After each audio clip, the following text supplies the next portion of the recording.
I never imagined that the woman who once called me her daughter would end up becoming the worst part of my wedding memories. I am 25 years old now, and I married my husband Mark less than a year ago, but our story and my relationship with his mother Eleanor goes back almost 10 years. Eleanor has two sons, Mark, the older one, and his younger brother. She always dreamed of having a daughter, but never did so. When Mark and I started dating as teenagers, she immediately latched onto me. She hugged me too long, called me her baby girl, told everyone I was the daughter she never had at that age. I thought I was lucky my relationship with my own mother wasn't great.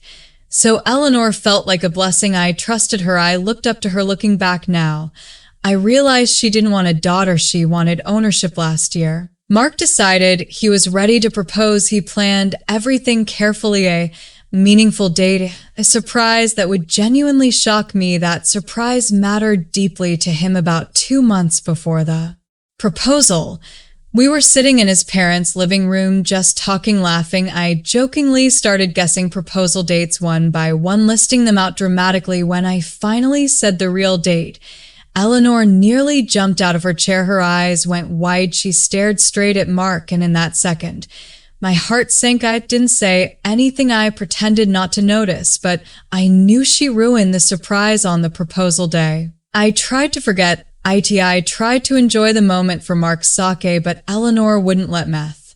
Moment I walked into their house, she hugged me and whispered, "You're finally going to be my daughter later." I overheard her loudly pawing at Mark's pocket, begging to see the ring. I had to fake my surprise when he proposed, smile, cry, act shocked, all so I wouldn't break his heart. Then came wedding planning, Mark, and I wanted something simple, quiet, private, but Eleanor exploded. She demanded a church wedding, demanded a guest list filled with people I'd never met, said it was her son's wedding, and she deserved control. She even cried when I bought my wedding dress online for $50, said I betrayed her, that I robbed her of the experience of dress shopping with her baby girl. That's when I realized something had shifted. This wasn't love anymore. It was obsession, and it was only going to get worse. Red circle. The wedding day arrived, and I told myself one thing, just get through it. When I arrived at the church early to get ready, Eleanor was already there, fully dressed in white, not off-white, not cream white, my maid of honor.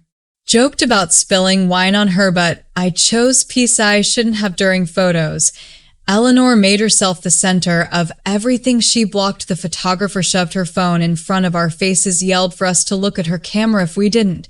She threw a tantrum sometimes. She even physically pushed us into position. She stepped on my dress multiple times and blamed me for choosing a long train at the ceremony. She sat in the front row sobbing with her phone out, recording everything before the reception even began. She posted wedding photos online announcing our marriage before I could, and they were terrible photos. When it came time to cut the cake, we tried to sneak away quietly, just me, my husband, and the photographer. Suddenly, she screamed across the hall, "Wait, I'm not ready." She demanded we redo the moment just for her, then sat at our table, demanded to be served, and got angry when we walked away to greet guests after the reception.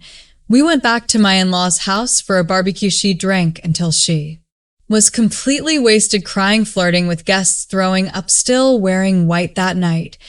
Mark and I planned to sleep in his childhood bedroom. We had an early flight. I waited until everyone was in bed, showered. I started changing, and then the door burst open. Red circle. Eleanor walked into the room with her phone camera. Oni was exposed. So was my husband. I froze. I have a history of assault, and in that moment, I felt completely violated. I couldn't speak. I curled up and cried. Mark finally snapped. He yelled at her to get out. She was too drunk to even realize what she'd done the next morning. She cried, but not because of us, because of herself. She said I ignored her, that her son yelled at her, that we treated her horribly on her special day. So before leaving for our honeymoon, I finally spoke. We were naked. We were changing. "Sorry you didn't get to photograph my body last night." And I walked out. She screamed that I was lying, that I was dramatic, but we left a week of peace. No, Eleanor, she's never been the same since, and neither has our relationship, because now I know the truth. She never wanted a daughter. She wanted to be the bride.